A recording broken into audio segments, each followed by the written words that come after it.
ఓం శ్రీ సాయినాథాయ నమః. శ్రీ సాయి సచరిత్రము ఉపోద్ఘాతము.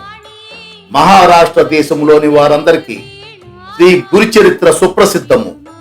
ఆ దేశమంతటను దత్తాత్రేయ భక్తులు దీనిని చదివేదరు. కొందరు దీనిని నిత్య పారాయణము చేసేదరు. దీనిని రచించిన వారు సరస్వతి గంగాధరుడు. ఇందులో శ్రీపాద శ్రీ వల్లభ స్వామి యొక్కయు శ్రీ నరసింహ సరస్వతి స్వామి యొక్కయు లీలలు, విచిత్ర చర్యలు వర్ణింపబడి ఉన్నవి. వీరిద్దరూ దత్తాత్రేయుని ముఖ్యావతారములు. ప్రముఖ మరాఠీ గ్రంథకర్తయగు శ్రీ ఎల్ఆర్ పాంగార్కర్ అభిప్రాయము ప్రకారము ఈ రెండవతారములు 14, 15 శతాబ్దములలో వెలిసాను. దత్తాత్రేయుని తదుపరి అవతారములు కూడా గలవు. ఇందులో ముఖ్యమైనవి నైజాము ఇలాకాలో శ్రీ మాణిక్య ప్రభువును, షోలాపూర్ జిల్లాలో శ్రీ అకల్కోటగర్ మహారాజు గారు, తొదకు అహ్మద్నగర్ జిల్లాలోని షిర్డీలో శ్రీ సాయిబాబాయును. బాబా 1918 సంవత్సరములో మహాసమాధి చెందిరి. శ్రీ అకల్కోటగర్ మహారాజు అవతార పరంపరయే శ్రీ సాయిబాబా అని కొందరి భక్తుల నమ్మకము. 5వ అధ్యాయములో వేప చెట్టు క్రింద పాదుకలు ప్రతిష్ఠించిన కథయు, 26వ అధ్యాయములో చెప్పబడిన హరిశ్చంద్ర పితలే అనుభవంను ఈ నమ్మకమును దృఢపరచుచున్నది. పైన వివరించిన 2 అవతారముల విచిత్ర లీలలను శ్రీ గురుచరిత్రమును గ్రంథమందు 53 అధ్యాయములలో సరస్వతి గంగాధరుడు ఎట్లు వర్ణించెనో అటులనే శ్రీ గోవింద రఘునాథ్ ఉరఫ్ అన్నా సాహెబ్ దబోల్కర్ హేమాద్ పంతు అనువారు శ్రీ సాయి లీలలను 53 అధ్యాయములలో శ్రీ సాయి సచరిత్రమును గ్రంథమున వర్ణించి ఉన్నారు. కనుక ఈ శ్రీ సాయి సచరిత్రము ఈనాటి గురుచరిత్ర అని చెప్పవచ్చును. పై చరిత్రలను గూర్చి ఈ దిగువ వివరించిన అంశములు గమనార్హములు. 1. శ్రీ గురుచరిత్రను రాసిన వారు కన్నడము వారు కాబట్టి వారికి మరాఠీ భాష బాగుగా తెలియకుండెను. అయినప్పటికీ వారి ఇష్ట దైవం యొక్క ఆశీర్వాదము వల్ల మరాఠీ భాషలో ప్రసిద్ధికెక్కిన గొప్ప గ్రంథమును వారు రాయగలిగిరి. శ్రీ సాయి సచరిత్రము యొక్క గ్రంథకర్త సుప్రసిద్ధ మరాఠీ వారు. వారు మహారాష్ట్ర దేశంలోని అనేక యోగుల చరిత్రలను చదివి ఉన్నారు. ప్రసిద్ధి చెందిన ఏకనాథ భాగవతము వారి నిత్య పారాయణ గ్రంథము. శ్రీ సాయి సచరిత్రమును జాగ్రత్తగా చదివినచో ఏకనాథ భాగవతములోని పెక్కు విషయములు శ్రీ సాయి సచరిత్రములో పొందుపరచబడి ఉండుట చూడగలరు. శ్రీ గురుచరిత్రము ముఖ్యముగా కర్మకాండపై ఆధారపడి ఉండుటచే దానిని బోధపరుచుకొనుట బహు కష్టము. దానిని ఆచరణలో పెట్టుట మరింత కష్టము. దత్తాత్రేయుని ముఖ్య శిష్యులు కూడా దానిని ఆచరణలో పెట్టలేకున్నారు. శ్రీ సాయి సచరిత్ర విషయము అట్టిది కాదు. అందులోని విషయములు తేట తెల్లములు, మిక్కిలి సామాన్యమైనవి. ఇందులో చెప్పిన వానిని అందరూ సులభముగా గ్రహించి ఆచరణలో పెట్టగలరు. శ్రీ గురుచరిత్రలో వర్ణించిన విషయములు అవి జరిగిపోయిన 100 ఏండ్లకు రాయబడెను. కాని శ్రీ సాయి సచరిత్రములోని కొన్ని లీలలను రచయిత స్వయముగా చూచెను. సాయిబాబా యొక్క అనుమతి పొంది వారి ఆశీర్వాదముతో ఈ గ్రంథమును ప్రారంభించెను. వారి ఆజ్ఞానుసారము అక్కడక్కడ ముఖ్యమైన విషయములు, లీలలు టూకీగా రాసి ఉంచుకొనెను. 1918వ సంవత్సరంలో సాయిబాబా సమాధి చెందిన తరువాత శ్రీ సాయి లీల మాసపత్రికలో శ్రీ సాయి సచరిత్రమును కొంచెముగా ప్రకటించెను.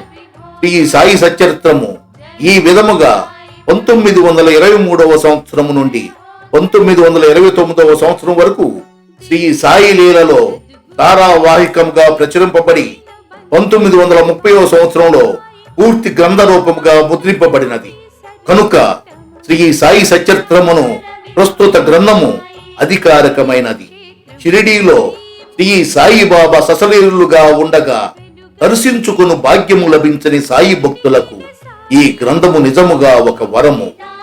శ్రీ సాయి సచరిత్రమును అన్నా సాహెబ్ దబోల్కర్ కూర్చెను. కాని ప్రతి అధ్యాయము చివరను శ్రీ సాయి ప్రేరణచే హేమాద్ పంతుచే రాయబడినట్టున్నది. కావున ఈ హేమాద్ పంతు ఎవరని పాఠకులు అడగవచ్చును. అన్నా సాహెబ్ దాబోల్కర్ మొట్టమొదటిసారి శ్రీ సాయిబాబాను సందర్శించినప్పుడు వారి ఈ బిరుదును దాబోల్కర్కు కరుణించిరి. ఎప్పుడు ఏ సందర్భంలో ఈ బిరుదును అతనికి వసంగిరో అను విషయము 2వ అధ్యాయములో రచయితే చెప్పి ఉన్నారు. అన్నా సాహెబ్ జీవిత చరిత్ర ఈ దిగువ క్లుప్తముగా చెప్పబడినది. గ్రంథ రచయితగు దాబోల్కర్ 1859వ సంవత్సరంలో ఠానా జిల్లాలోని కేల్వే మాహిమునందు ఒక పేద ఆర్య గౌడ బ్రాహ్మణ కుటుంబంలో జన్మించిరి. వారి తాత తండ్రులు దైవభక్తి గలవారు. దాబోల్కర్ తమ ప్రాథమిక విద్యను స్వగ్రామమందే పూర్తి చేసి పూనాలో 5వ స్టాండర్డ్ వరకు ఆంగ్ల విద్యను అభ్యసించిరి. కుటుంబ ఆర్థిక పరిస్థితులు అంత బాగుగా ఉండకుండాచే వారు పై క్లాసులు చదువుట మానుకొనిరి. అప్పట్లో ఉన్న సర్కారు నౌకరీ పరీక్షలో ఉత్తీర్ణులై తన ఊరిలోనే బడిపంతుల ఉద్యోగములో ప్రవేశించిరి. ఆ సమయమందు కొలాబా జిల్లాలో మామల్తదారుగా ఉన్న సాబాజీ చింతామణి చిట్టీస్ అనువారు వీరి సచ్చీలతను, బుద్ధి కుశలతను, సేవా నిరతిని చూచి మెచ్చుకొని తలాటి అను గ్రామోద్యోగిగా నియమించిరి. తరువాత ఇంగ్లీష్ గుమస్తాగా వేసిరి. పిమ్మట మామల్తదారు కచేరీలో హెడ్ గుమస్తాగా నియమించిరి. కొంతకాలము జరిగిన పిమ్మట అటవీ శాఖలో ఉద్యోగిగా ఉంచిరి. కొన్నాళ్లకు కరువు సంబంధపు పనులందు ప్రత్యేక ఉద్యోగిగా గుజరాత్లోని బ్రోచ్లో నియమితులైరి.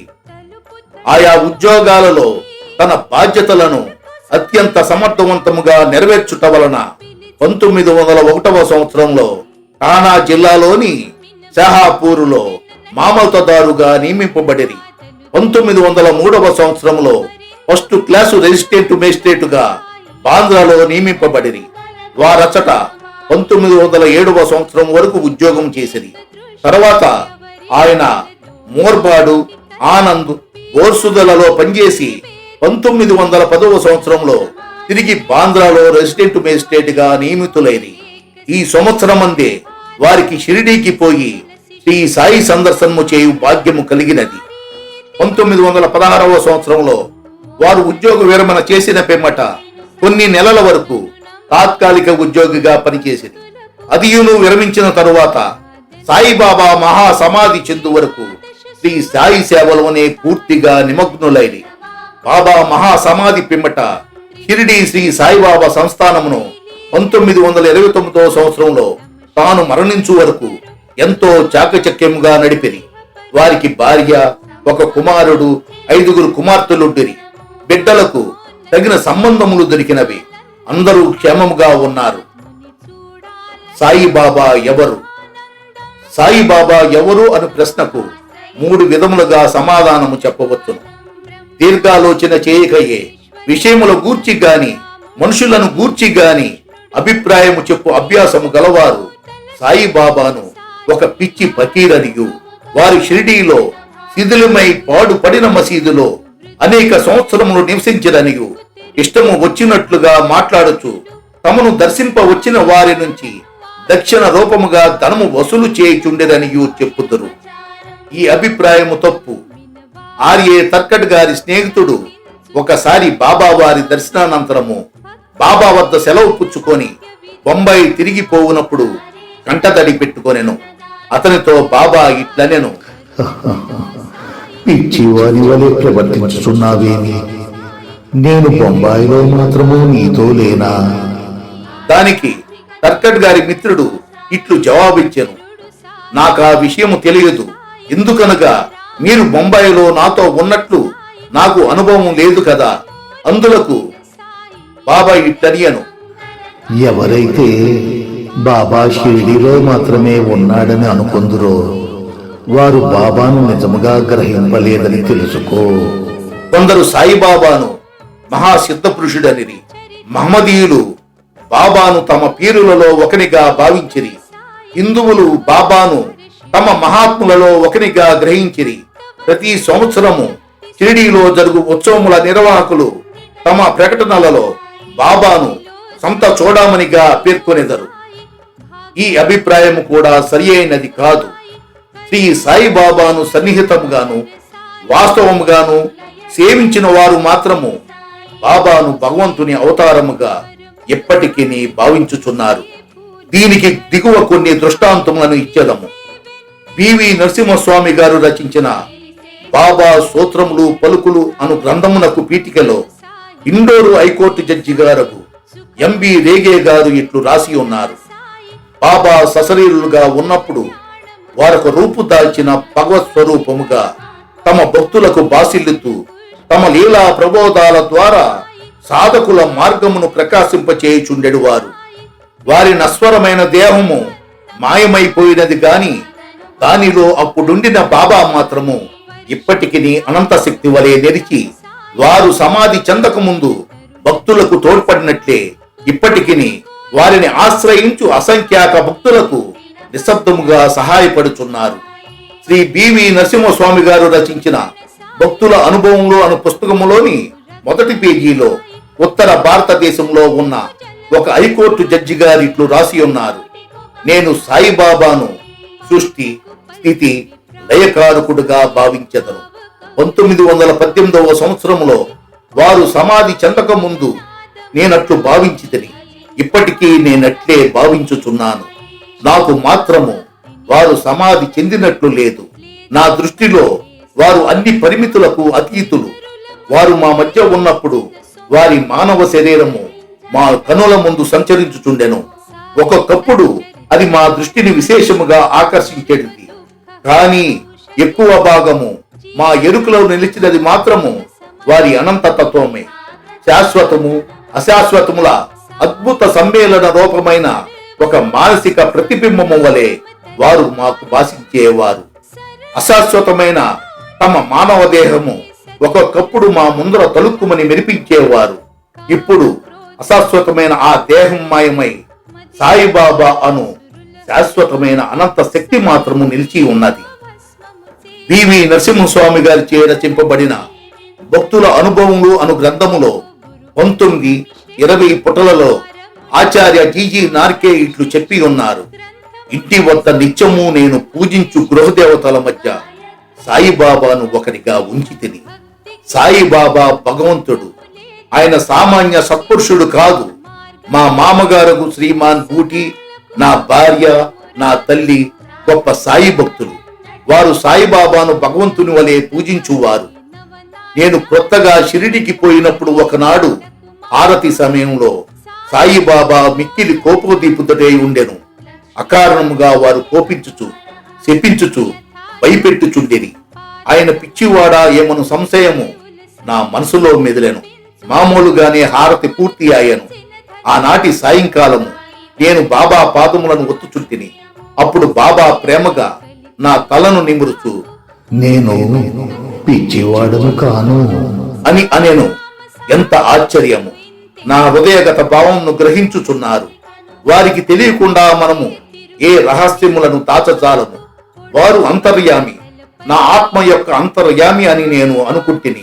అంతర్యామిత్వమును గూర్చి నాకు అనేక నిదర్శనములు కలిగెను. వారు నాతో మాట్లాడినప్పుడు నా హృదయములో కూర్చుని మాట్లాడువాని వలె మాట్లాడువారు. నా హృదయములో గల ఆలోచనలను కోరికలను గ్రహించుచుండెడువారు.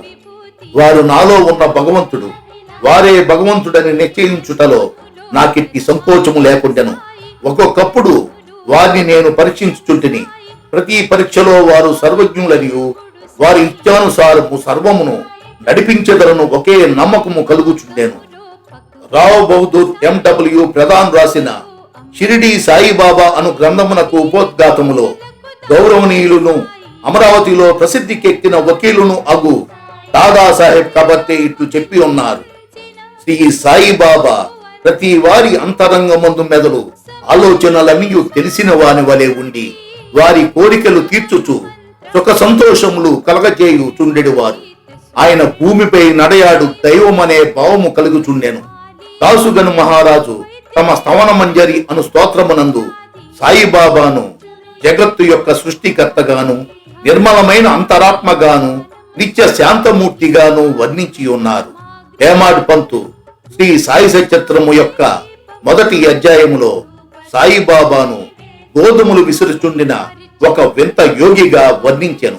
కాని రాను రాను బాబాతో సంబంధము పెరిగిన కొలది బాబాను భగవంతుడనియు సాక్షాత్ పరబ్రహ్మ స్వరూపుడనియు చెప్పి ఉన్నారు. షిరిడీ భక్తులందరూ, ముఖ్యముగా మాధవరావు దేశపాండే ఉరఫ్ శ్యామ అనువారు బాబాకు మిక్కిలి భక్తులు. వచ్చిన భక్తులందరితో కలిసిమెలిసి తిరుగుతాడు. ఆయన ఎల్లప్పుడూ బాబాను దేవా అని సంబోధించువాడు. ఈ భక్తులందరి అభిప్రాయములను అవతరించి వారు చెప్పిన దానిలోని యథార్థమును గ్రహించి శ్రీ సాయి అవతార పురుషుడని భావించదముగాక. ఉపనిషద్ద్రష్టలైన మన పూర్వ ఋషులు భగవంతుడు సర్వంతర్యామి అను సత్యమును దర్శించిరి. క్రోధారణ్యక, చాందోక్య, కట శ్వేతాస్వతర ఉపనిషత్తులు జీవకోటితో సహా సర్వ వస్తు సముదాయకమైన ప్రకృతి అంతయు భగవంతుని రచన అనియు, అది అంతయు అంతర్యామిచే అనగా సర్వమును సృష్టించి పాలించడి భగవంతునిచే వ్యాపింపబడి ఉన్నదనియు వక్కానించుచున్నది. ఈ సిద్ధాంతమును నిరూపణ చేయుటకు తగిన ఉదాహరణము శ్రీ సాయియే. ఈ శ్రీ సాయి సచరిత్రమును సాయిబాబాకు సంబంధించిన ఇతర గ్రంథములను చదివిన వారు తప్పక ఈ సత్యమును గ్రహించి యథార్థమైన శ్రీ సాయిని దర్శించగలరు. ఓం శ్రీ సాయినాథాయ నమః. ఉపోద్ఘాతము సంపూర్ణము. సద్గురు శ్రీ సాయినాథార్పణమస్తు. శుభం భవతు.